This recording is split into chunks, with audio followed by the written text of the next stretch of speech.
Okay, hello, I'm Kirsty Blair. I'm here with Ollie Betts.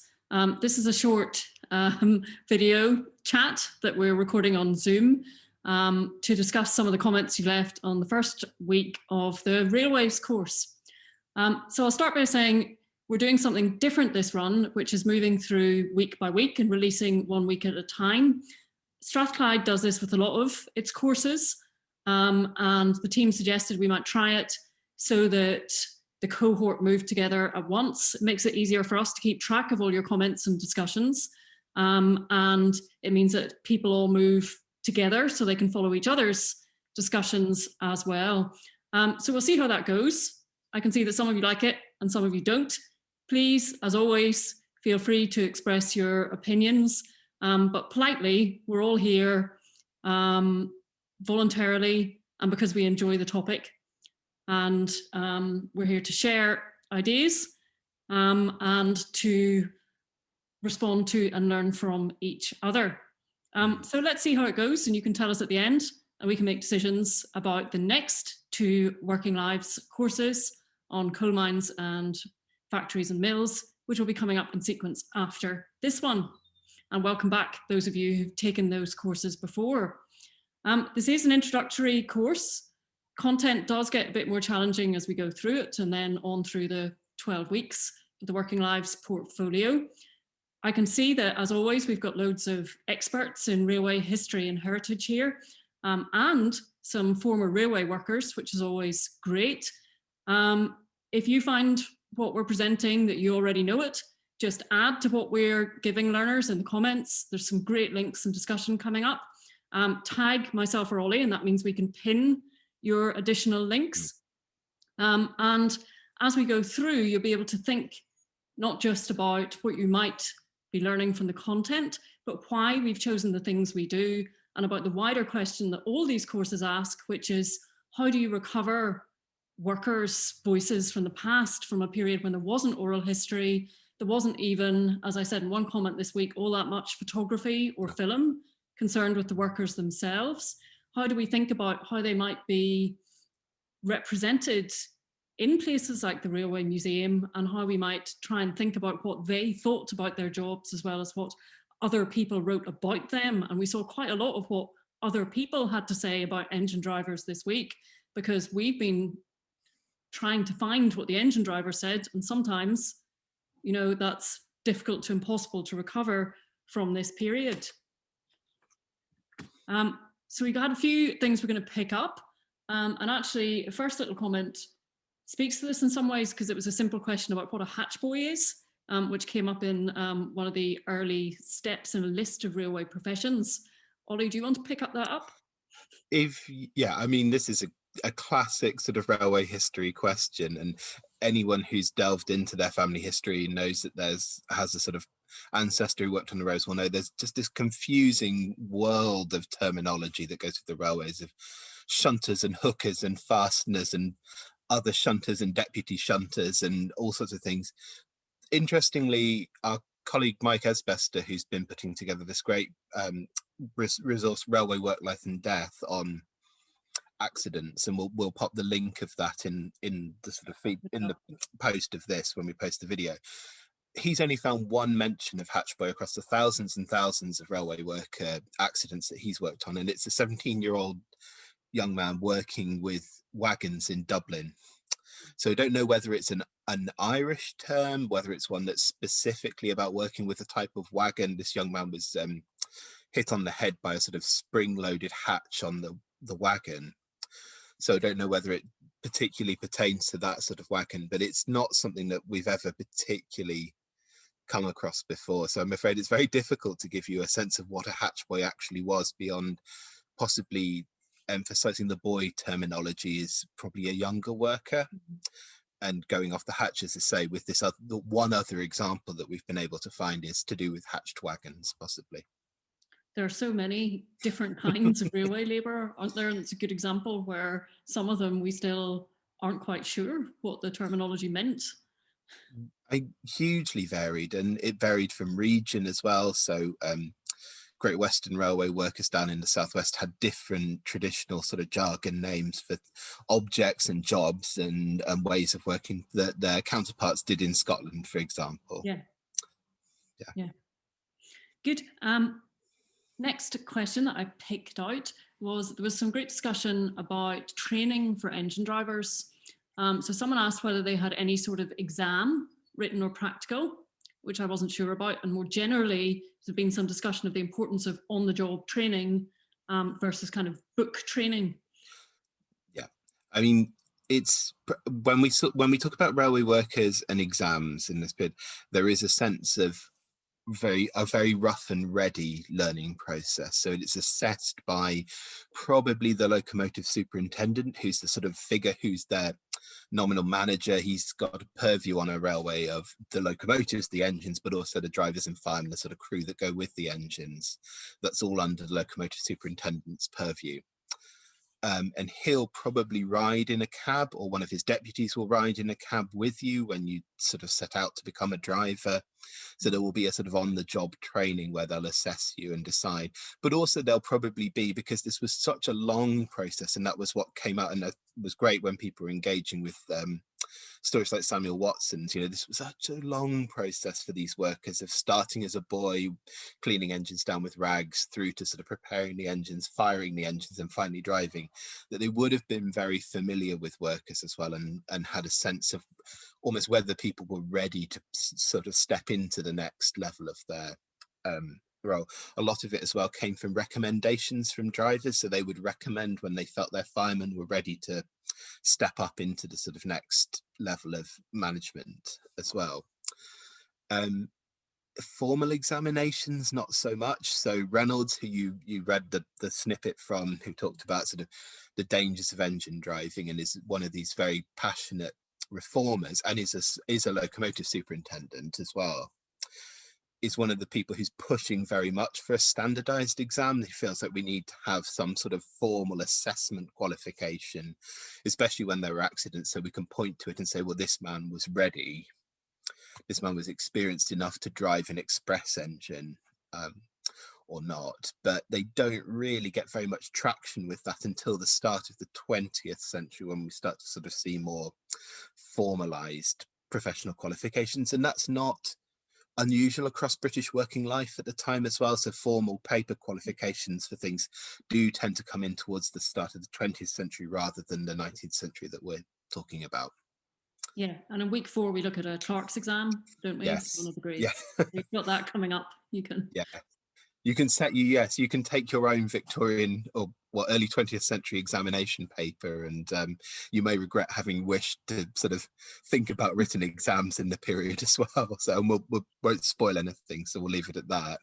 Don't worry, it's quite short. Yes. But tricky. Next question. So I answered this, but I thought you might have more to say, Ollie, and it was a good question about where engine drivers could rest. Yes. And where they slept after their shifts. So the railway companies would have had hostels or some kind of lodging house for their drivers. Is that right? So this was like a perennial battle for the railway companies. So they were very anxious that the railway, especially as the sort of accidents pick up, and we talked about this, I think, in the timelines, that from the 1860s to through to the 1880s, there are more and more accidents as the network gets busier, the engines get faster, there is more traffic on the network, and that the public were more and more aware of these accidents. There becomes this increasing concern that, are drivers getting enough sleep? Are they sleeping in the right places? But also, are they sleeping in the right moral places? Are they going to work drunk? Is one of the big questions. And that, there are a number of accidents where the drivers were drunk, and this was seen to contribute towards their, sort of like exactly as a car, delayed braking time, inability to spot signs that they should have stopped at, and things like that. So towards the end of the century, the companies get very, very involved in building these sort of set hostels, particularly in big terminal cities where there would be lots of drivers coming and going. And occasionally some of the different railway companies will club together and sort of invest in a sort of shared facility for their drivers. But others, not so much, particularly in the early days, it's lots of beds in lodging houses and things, and there were lots of lodging houses that sort of clustered around stations that were known to cater to railway workers, where the bed, I mean, you get these great sort of stories from beds around King's Cross, for example, and if people can remember, before King's Cross was rebuilt and the area around it was rebuilt, it used to be quite an insalubrious, or had a very insalubrious reputation. Lots of cheap lodging houses where the idea was the bed was always filled by a railwayman, and because of the shift pattern of work, one would rise just in time for someone else to climb into bed, the blanket's still warm, and take his place. So yes, there are hostels and hotels, and the companies are interested in those for all sorts of reasons, but there is a sort of wider semi-official marketplace in lots of lodging houses and things like that cluster around railway stations at the period. And which you had to pay for yourself if you were a driver? Yeah. I mean, you might have got an allowance sometimes, depending on the company and depending on what you'd negotiated with the company. That's really interesting. And interesting that temperance, morals and alcohol played a big part in companies maybe thinking they needed to step in. Always. And wholesome entertainment as well. So you sort of, that's where you can situate your reading room for drivers. And I think we include a picture of the Great Eastern Railway one in East Stafford on the course. And that's got a lovely picture of the drivers in their reading room. So if you want to set up a library and a reading room and a classroom for drivers, you can do that once you set up a centralised You can have one hostel. kind of hotel, institute, hostel type place. But what you don't have is a billiards table. Because you don't want your drivers drinking and gambling. So, no, very controversial, billiards. That actually brings us on to the question about mutual improvement culture. There's a good discussion of this, and a good question about do we know the numbers of engine drivers, or I guess other railway workers, who are actually involved in participating in this culture? And I should say that Ollie and I look at this whole culture of mutual improvement workers more widely through the research project we're both on, Piston, Pen and Press. It's a difficult question to answer. I mean, we wish, don't we? We wish there were statistics, or that people kept lovely diaries of how often they attended their mutual improvement classes. Some people did, but some people were very diligent, or you do get the snippets of surviving notebooks of X many people turning up every so often. It's very hard to say. Those that did happen were often quite well publicized, particularly by the companies and by the trade unions, by the people interested. I mean, you read from people who wrote sort of technical improvement books for drivers as well, who were obviously very interested in promoting any time their books were used in reading rooms as well. So you can get a false perspective of all of these sort of very earnest, furrowed brows settled in reading rooms of an evening, trying to take in the latest understanding of a valve gear or something that will mean they're slightly better at their job the next day. Whether that's happening in real life, I don't know. These men worked incredibly long hours and incredibly difficult jobs, and I should think it was probably a semi-regular occurrence for a lot of men, or one that gathered in intensity. I wouldn't be surprised, for example, if attendance at mutual improvement classes went up for firemen who were hoping to move up into becoming a driver in the weeks and months before they sort of took that next step, so that they could be seen to be willing and able.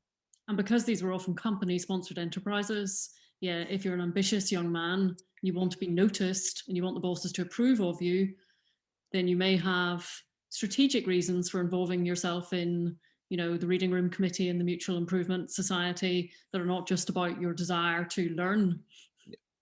And that's a thread that we'll come back to in week 4, I think, as well, with the clerks, when we talk about the literary magazines as well. There's definitely a seen to be seen attitude from some of them. And then we had a really lively and interesting discussion going on in the comments this week about workplace health and safety and the various hazards. And it was good seeing everybody picking out noise in particular. There was a great chat about noise and hearing damage. I actually looked up the law on this because I realised I didn't know it, and there wasn't anything legal until the mid 20th century. So presumably this wasn't anything that companies would have taken notice of or recorded or. No, I mean, I think if you're looking, I mean, if you're thinking about sort of great undone research projects, there's a brilliant research project to do on the soundscape of the railway when it enters 19th century life. So the one bits where companies care about noise is when local people complain to the rail, particularly well-off people. So particularly if you think about some of the stations that are in slightly well-heeled areas of London, you will get complaints to the railway company from people saying, you know, the locomotives sounding off their whistles, the noise of the workers. That's the only time I think that companies really care about noise danger. And I shouldn't think there's any sense of whether the noise is too dangerous or whether noise is too dangerous or not. I don't think the companies thought anything, you know, that was just what happened, a bit like with the lung disease and coal miners in the 19th century. It was just part of the job, and when you workers would just get on with it. When you signed up for these jobs, it was just assumed that was the environment in which you were working. You knew the risks and you chose to undertake them. So many workers worked in incredible noise that we would never see as acceptable today, or heat or cold or all kinds of environmental circumstances. And it is fascinating to think about when those things started to be noticed and acted upon legally. And the other question was about accidents and deaths of workers and when these were investigated or not. Well, I mean, it's really difficult. So for those of you who've got access to family history sites like Ancestry, one of the really interesting things you can find are the driver's discipline books, and these are called different things. I think Ancestry calls them the driver's discipline books. They're called different things by the different websites, but if you investigate those sort of railway cluster documents that you can find, which are usually grouped by theme, you'll find them there. And these are sort of rule books where drivers were each got a number of pages and all of their infractions were written up there. So often you can get a sense of just how dangerous it was for drivers, because you'll get, you know, on 1st of January 1863, you know, Mr. Jenkins was, you know, his hand was crushed because he wasn't paying attention. But the interest for the company is that he wasn't paying attention, not that his hand was crushed, you know. And that's one of the things that I think is very hard if you're coming to the 19th century for the first time, is to get your head around is there is no necessary reason why companies should be interested in this. Just like with the noise pollution, we're talking about it being part of the job. That doesn't mean that the employers were always completely callous, but it was very much up to individual employers often, and individual managers or sort of members, as to how much they cared. There was no sort of formalized policy on this, so there are no real sort of investigations. So chances are, if you're looking for an ancestor who's been injured, the sort of discipline books are a good place to start. If they happen to be injured in an accident where members of the public were injured, that did generate an official government report, so they will be swept up within that. So that's often where we know about sort of drivers who were injured or killed is from sort of big mainline accidents, and they're among the sort of casualties discussed in the official government report there. It's not until the start of the 20th century when you think about what's going through Parliament at the time, Workmen's Compensation Acts and things, and much more trade union, the Labour Party's representation in Parliament from the 1890s onwards is starting to increase.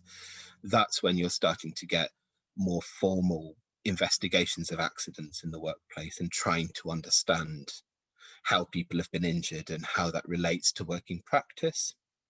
So again, I mean, we've mentioned it before, but the Railway Work Life and Death project run by Dr. Mike Esbester is a really good snapshot of this. Really but Mike, on accidents and Mike's investigations, I think, start in 1910, 1911, because that's when his sort of reports were started to be generated that he uses. So that gives you a sense of there isn't really very much before that in terms of official reporting of accidents for workers themselves.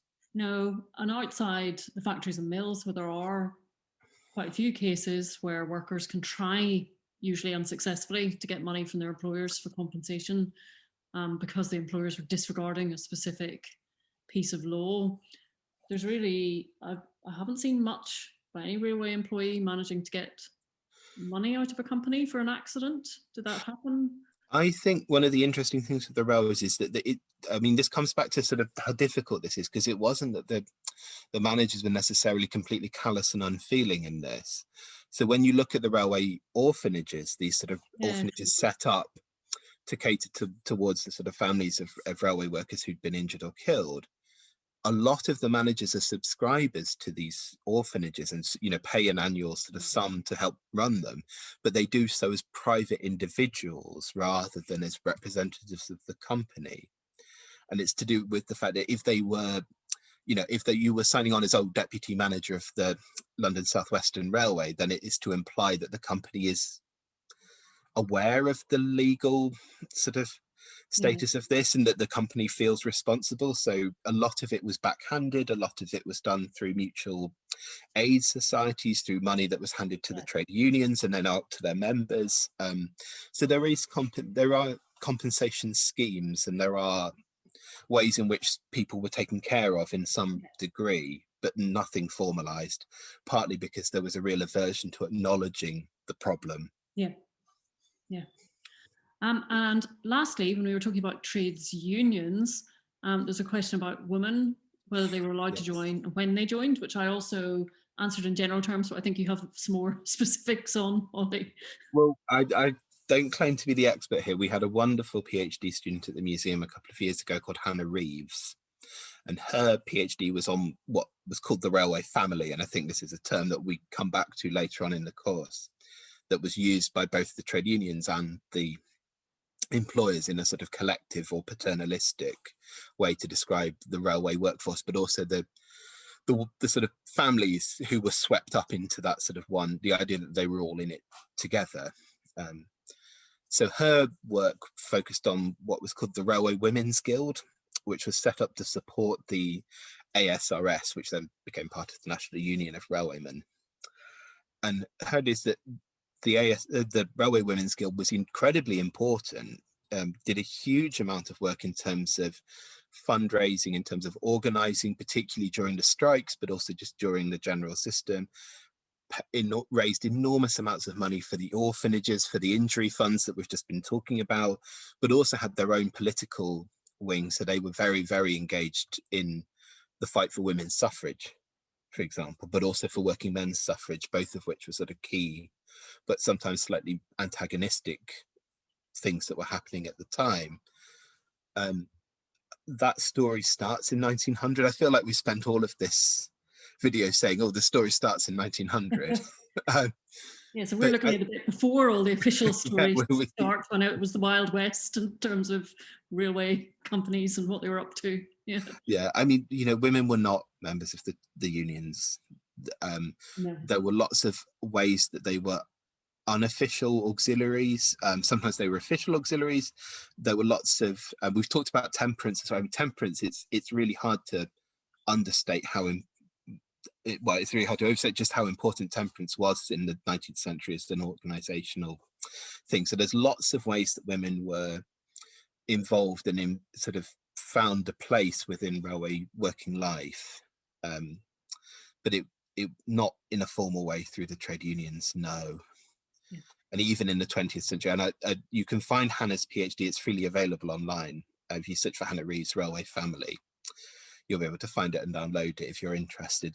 There is no, you know, it is always imagined as an auxiliary thing done by wives and sisters and daughters. Yeah. It's never to do with female workers. Even when the First World War happens and there are female workers, that's seen as something very different from what the Railway Women's Guild is doing. Good. Thank you. Yeah. Fascinating. We'll see if we can link Hannah's PhD. Yes. Find it as well and add it in. Thanks, Ollie. And thanks all of you. Looking forward to seeing what you've got to say about signalmen next week. And we'll probably give you 2 weeks to think about things and then record another discussion, maybe end of week 3. Good.